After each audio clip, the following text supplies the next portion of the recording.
Aujourd'hui, j'aimerais qu'on passe en revue les résultats récents de Nvidia de son troisième trimestre. Beaucoup d'investisseurs attendaient ces résultats et Nvidia n'a pas déçu et a annoncé des résultats ultra solides. Avant de rentrer en détail sur les résultats d'Nvidia, j'aimerais vous parler du nouvel outil que vient juste de lancer Investing.com. Je vous ai déjà présenté la fonctionnalité ProPix d'Investing Pro qui vous permet de suivre des stratégies d'investissement qui sont pilotées par l'IA. Dans chaque stratégie, vous avez accès à toutes les opportunités que l'IA détecte et elle vous donne en temps réel les raisons d'achat ou de vente de chaque position. Ce qui fait que vous n'avez qu'à regarder ce que l'IA achète et choisir ce qui correspond le mieux à votre stratégie. Mais maintenant, vous pouvez aller encore plus loin grâce à l'outil d'analyse boosté par l'IA directement disponible sur leur site. Une fois que vous avez trouvé une opportunité d'achat sur ProPix, vous vous rendez sur le site d'investing.com sur la page de l'entreprise. Déjà, sur cette page, vous allez trouver énormément d'infos comme la juste valeur de l'entreprise, les objectifs des analystes, le potentiel de rendement de l'action, bref, toutes les infos importantes à connaître. En cliquant sur demander à Warren AI, vous pouvez poser n'importe quelle question à l'IA et approfondir votre analyse fondamentale. Et le mieux, c'est leur toute nouvelle fonctionnalité qui vous permet de générer une analyse technique ultra complète grâce à l'IA. L'intelligence artificielle va automatiquement scanner le graphique et vous sortir une analyse complète avec des scénarios de hausse ou de baisse et leur seuil de fiabilité. Cet outil est vraiment ultra complet. Vous pouvez trouver des opportunités grâce à ProPix, puis réaliser une analyse complète grâce à l'IA directement sur le site d'investing.com.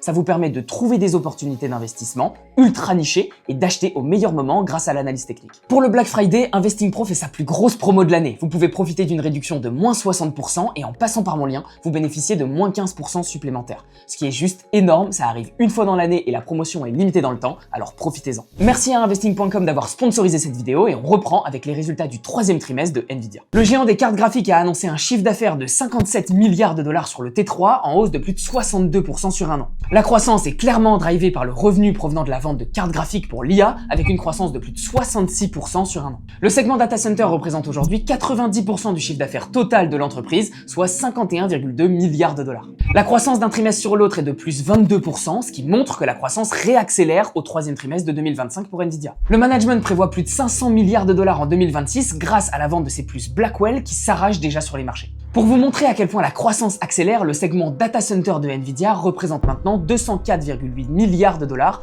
en revenus annualisés, contre seulement 4 milliards en 2020. En termes de rentabilité, la marge brute arrive à 73,4%, en baisse de 1,4% sur un an, et la marge nette arrive à 54%, elle aussi en légère baisse de 1,2%. Les marges baissent légèrement dû à la mise en route de Blackwell ce trimestre, mais le management s'attend à une remontée des marges au quatrième trimestre. Au niveau des cash flows maintenant, le cash flow opérationnel arrive à 23,8 milliards de dollars ce trimestre, en hausse de plus de 35% sur un an, et le free cash flow arrive à 22,1 milliards de dollars, en hausse de plus de 32% sur un an. On remarque que Nvidia a très peu de dépenses en capex, ce qui fait que la majorité du cash flow opérationnel se transforme en free cash flow. Et ça permet à l'entreprise de donner beaucoup de valeur à ses actionnaires à travers des rachats d'actions, mais aussi des investissements extérieurs. En termes de répartition des revenus, le segment data center représente maintenant 90% du chiffre d'affaires total de l'entreprise et le segment gaming représente environ 7%. Les revenus logiciels et de robotique représentent 3% du chiffre d'affaires global. Quasiment la totalité des revenus d'Nvidia proviennent de la vente de ses puces, ce qui est selon moi assez inquiétant parce que l'entreprise est à risque si la demande sur les puces diminue dans le futur ou si la concurrence s'intensifie. Donc plus de la moitié des revenus d'Nvidia proviennent de seulement 4 entreprises. Nvidia ne dévoile pas publiquement qui sont ses clients, mais on peut facilement deviner parce que très peu d'entreprises sont capables aujourd'hui de dépenser des montants aussi énormes dans des puces.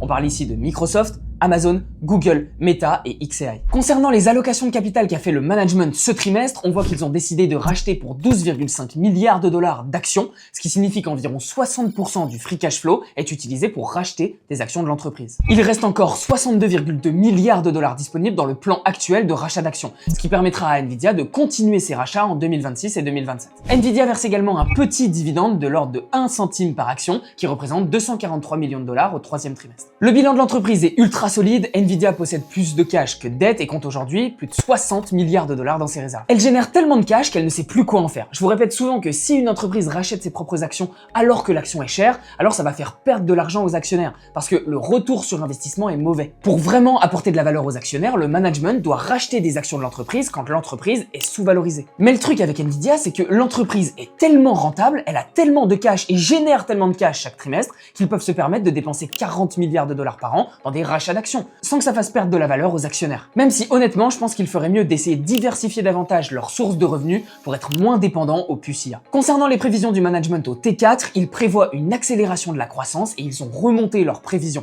ce qui est très positif. Ils s'attendent à un CA de 65 milliards de dollars au 4e trimestre et des marges qui progressent d'environ 0,5%. Le management est très confiant et Jason Wang, le PDG, explique que la demande pour les puces Blackwell n'a jamais été aussi forte et accélère de plus en plus, ce qui annonce une année 2026 encore plus impressionnante. Ces dernières semaines, Nvidia a annoncé des partenariats avec énormément d'entreprises, je vous affiche quelques articles à l'écran maintenant. Comme je vous l'ai dit juste avant, Nvidia a tellement de cash qu'ils peuvent investir dans énormément d'entreprises pour soutenir la croissance de l'IA et ils en profitent pour mettre des billes un peu partout. Je pense que Nvidia a encore délivré un trimestre exceptionnel avec une croissance qui accélère. Par contre, je suis personnellement assez embêté par la surconcentration des revenus d'Nvidia dans seulement quelques entreprises.